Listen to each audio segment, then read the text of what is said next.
Good morning, Soul Tribe. So, for today's reading this morning, we're going to read out of my book here, The Sacred Rebels Oracle. Spirit's calling me to do that, so let's see why.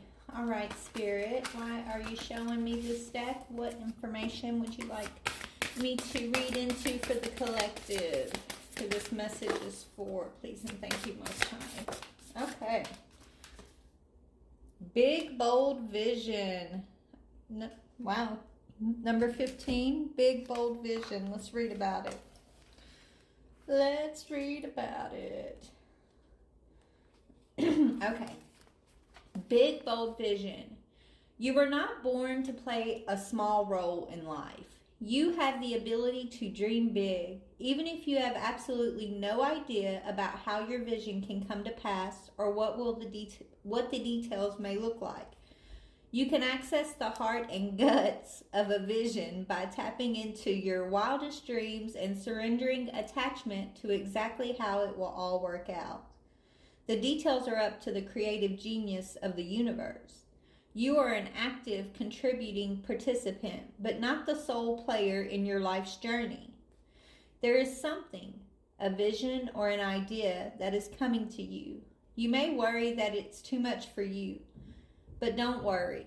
It is meant to be yours, although you might have some adjustments to make and some tweaking to do as you let go of your limited thinking and open up to a fearless acceptance of bigger, brighter, more radical, more potent possibilities of creatively living your light in the world. A sign that you are cracking out of your limited thinking to allow for a big, bold vision to come to you is that you might feel a little dizzy with the shrinking limitations and expanding possibilities of life. You may wonder if you're allowed to access so much wonder. Remember that in your healing and growing success, as you manifest this big vision, you can touch the hearts of others through your presence, your inner work, your art, and your choices. It is a win-win situation. Those that are meant to live big, bold, and visionary lives need to give themselves permission to break the mold and break the mold. Sorry, y'all, let me take my glasses off because, I'm getting to be an old lady and anyways.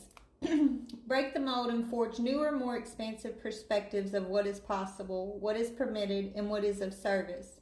It's about letting go and opening up. Others will benefit from this. Even though it is your vision, it is not just about you. You're being asked to remember that when something is right for you, endless synchronicities and support will flow your way at the right time and in the right way. Stay open, receptive, playful, and surrendered. This oracle brings you a message. You are about to receive or be invited to become part of a grand visionary beginning. It has the makings of something fantastic. No matter how the journey brings this vision into reality, and there will be some twists and turns that you don't see coming, it is still helpful for you to be open to it. Trust your heart, be still with your choices, and when the time feels right and truthful, take a leap. This oracle brings a message for those who would like to further develop their intuitive sight. It is already happening. Trust in what you perceive. Even if it conflicts with what everyone else around you is saying or the surface of things, trust your inner perceptions. They are accurate and will be proven to be so later on. The healing process will help you with this also. This oracle brings you a general message of positive energy. Trust that things will be coming up roses for you. Even if everything seems to be in a bit of shambles right now, it's really just the essential mess before a truly spectacular success. All right, collective. I love that. So there's the collective's overall energy today. You big, bold dreamers, okay? You guys are the big, bold dreamers, planting the seeds for the future empaths, the future intuitives, right? You guys are trailblazers is also what I'm hearing, okay? So trust your vision, trust your inner vision. What else? Oshun overflows generosity, wealth, and auspicious blessings. Wow, collective. I'm loving this energy. You know,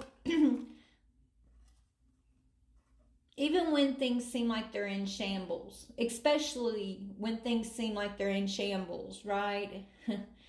It's important. This is why it's so important to like know thyself, know yourself. I'm hearing, if you stand for nothing, you fall for everything.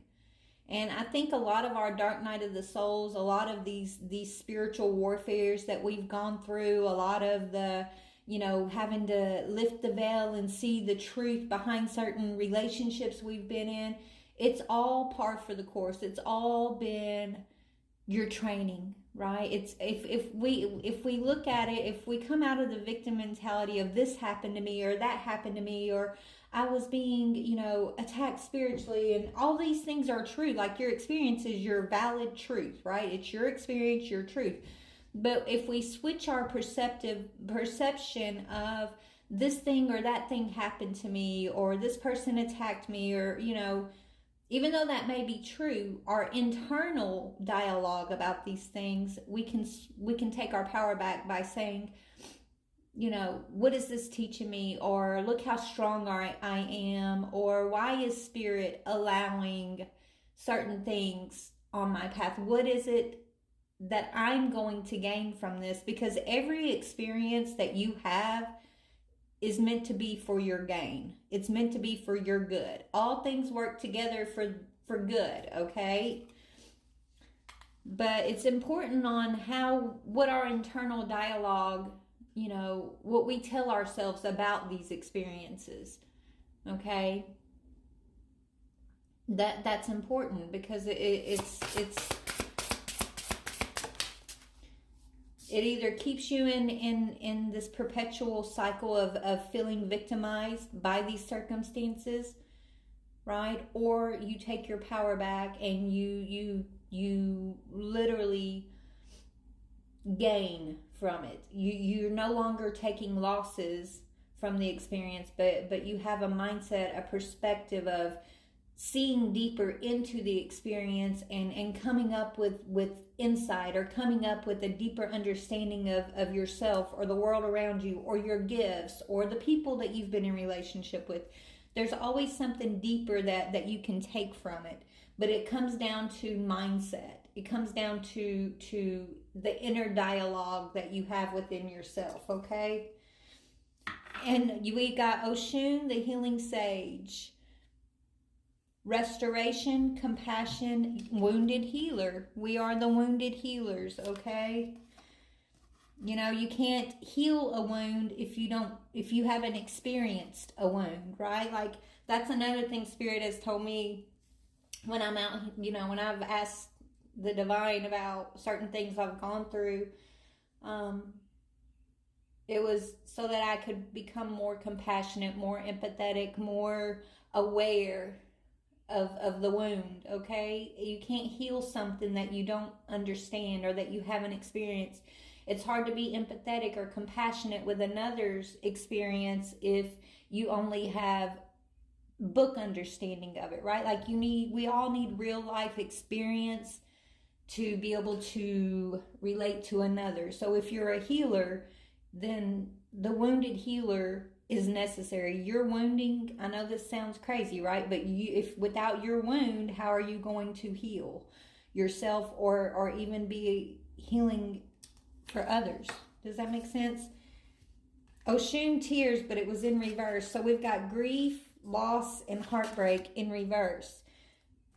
These griefs, these losses, these heartbreaks are what make you the wounded healer, okay? And it, like Spirit's saying right now, it comes down to perspective. It comes down to the inner dialogue. But remember, you are the big, bold visionary. You are the seed planters. And you belong to your own dream and shine bright like a candle. That's what we're about to run out of time. But you belong to your own dream and you're meant to shine bright like a candle. You will make it through this, and it's time to create your own life and feel bold about that. Brother Raccoon, it's a safe place for you. So you are safe.